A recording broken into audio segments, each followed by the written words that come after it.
But first, to the Kamala Harris interview, which ended up looking more like a campaign ad than a hard-hitting interview. Welcome on board. Thank you. It's good to see you. This is not where Vice President Harris thought she would be. We're going to Georgia. Yes. 7th trip there this year for me. A surprise nominee for president just months from Election Day. Set in motion after a stunning debate. Look, if we finally beat Medicare. Some within your own party are wondering if President Biden should even step aside. What do you say to that? There was a slow start, but it was a strong finish. And then an extraordinary decision. I've decided the best way forward is to pass the torch to a new generation. Philadelphia! What usually takes years of planning, coming together in a matter of weeks. Tim Wall! After a historic nomination at the convention in Chicago, On behalf of everyone whose story could only be written in the greatest nation on earth, I accept your nomination to be President of the United States of America. the Harris Walls ticket is now pushing forward with the shortest presidential campaign in modern history. What did you hear from voters here? People are very optimistic. We join them on the trail as they visited the battleground of Georgia.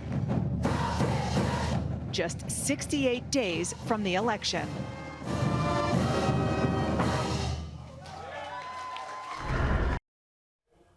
And then after the first break, they ran this puff piece.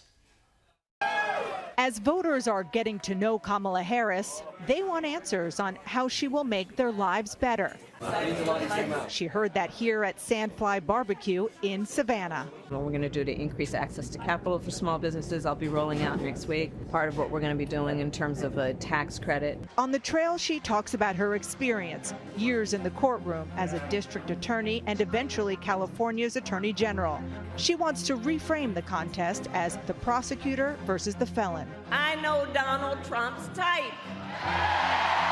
I've been dealing with them my whole career. The former president is turning to a well-defined playbook of personal attacks. I didn't know she was black until a number of years ago when she happened to turn black, and now she wants to be known as black. And in just 12 days, the nominees will meet face-to-face for the first time. She's not a good debater. She's not a smart person. She doesn't want to debate. If you got something to say, say it to my face. CNN is a joke for pretending that this would be a legitimate effort to probe Harris. That editing wasn't appropriate on either of those moments. And when CNN's Dana Bash did initially ask some substantive questions, there was no follow-up and there was just rambling and off-track answers. Harris was asked about why she backflipped on fracking, but there wasn't much pushback.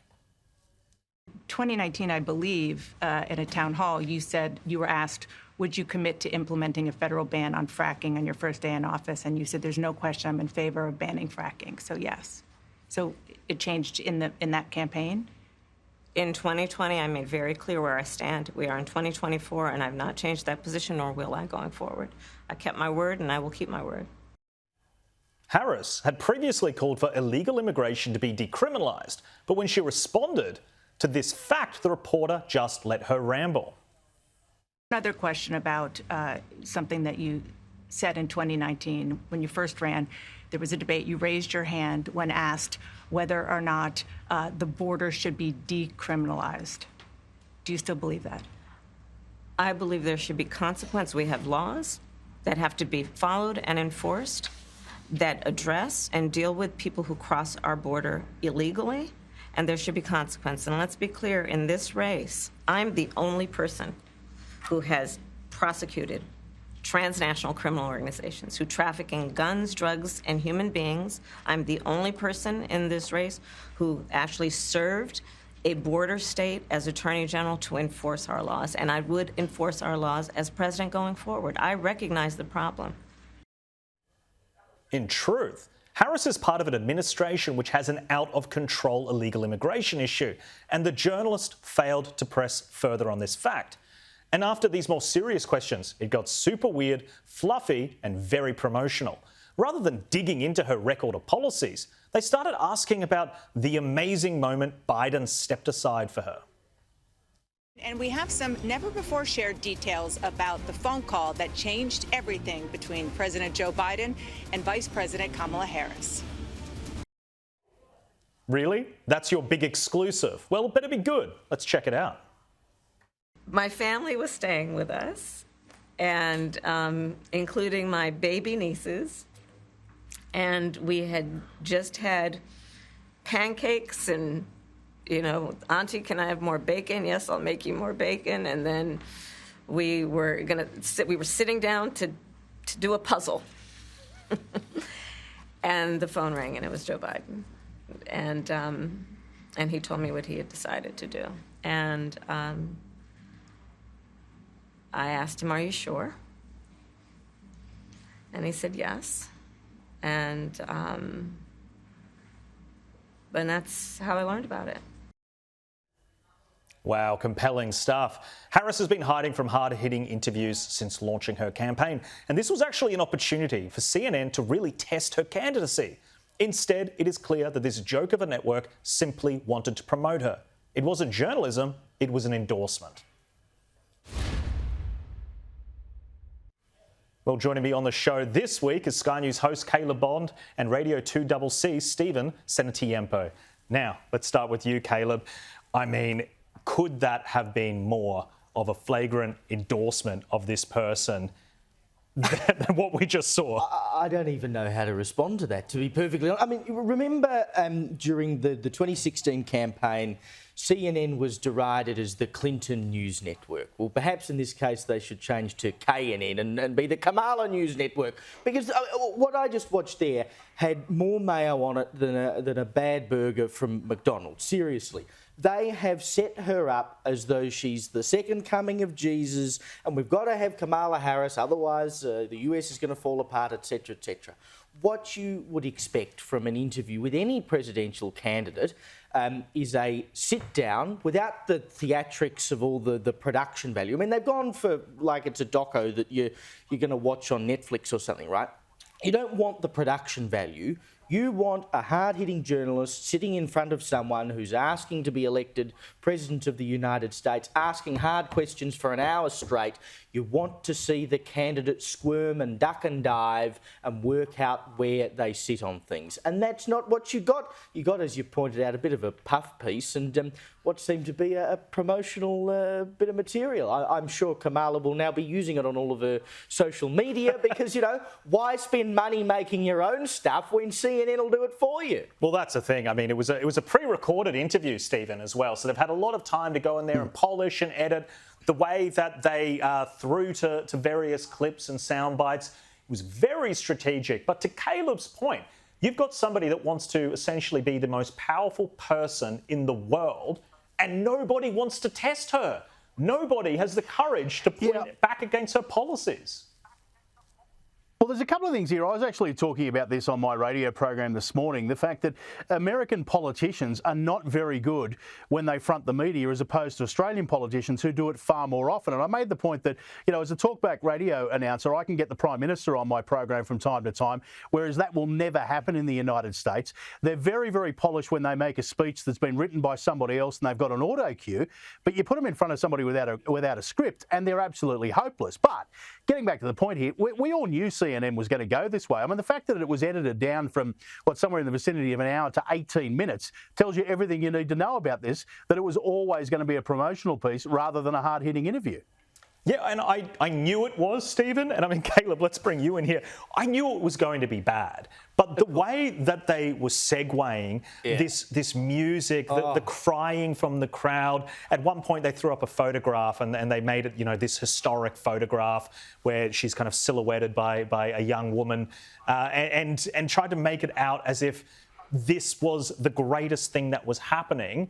I just cannot believe... I mean, this is why CNN is losing viewers, isn't it? Surely people watch this, and the average American, the average person around the world watching this election, they have to understand that this is deceptive. Yeah, well, I mean, look, it may well play well to the CNN audience, but the CNN audience was going to vote for Kamala anyway, so I don't know that it's done her any favours. And of course, the strategy you seem to be seeing from a media perspective here is much the same as Biden in 2020, which is, put Kamala in the bunker, don't put her in front of the media because she will slip up. And we know what she's like. I mean, if you see her in free-form interviews, or not interviews, but, she's on a stage and talking, like, she is nuts. Absolutely nuts, and that's what they're trying to protect her from. So she does the rallies with scripts and auto cue, etc. This is the only interview she's agreed to so far, and she had to have her emotional support candidate next to her while she did it. It is so staged managed as to be ridiculous, and that is one of the areas, and I know Trump's in trouble in the polls at the moment, but that is one of the areas where Trump really has an advantage over Kamala, because he's not afraid of doing interviews and he's not afraid of going off script. And so as the campaign progresses, if we don't see her do any more interviews, she will hope that that is an advantage, but it gives space for Trump to go in and suck up, use the vacuum and suck up all the space that Kamala refuses to fill. Yeah, exactly. And look, Stephen, Kamala Harris's performance, we can critique it all day, but where I actually get a bit angry about this is this journalist, Dana Bash. She had the opportunity to probe. And I really think that you owe your viewers, you owe them to probe somebody that's about to take all of this power. She is the front runner now. And yes, maybe a few weeks ago, Donald Trump was in the lead, but the polls are saying she's likely going to be the next leader of America.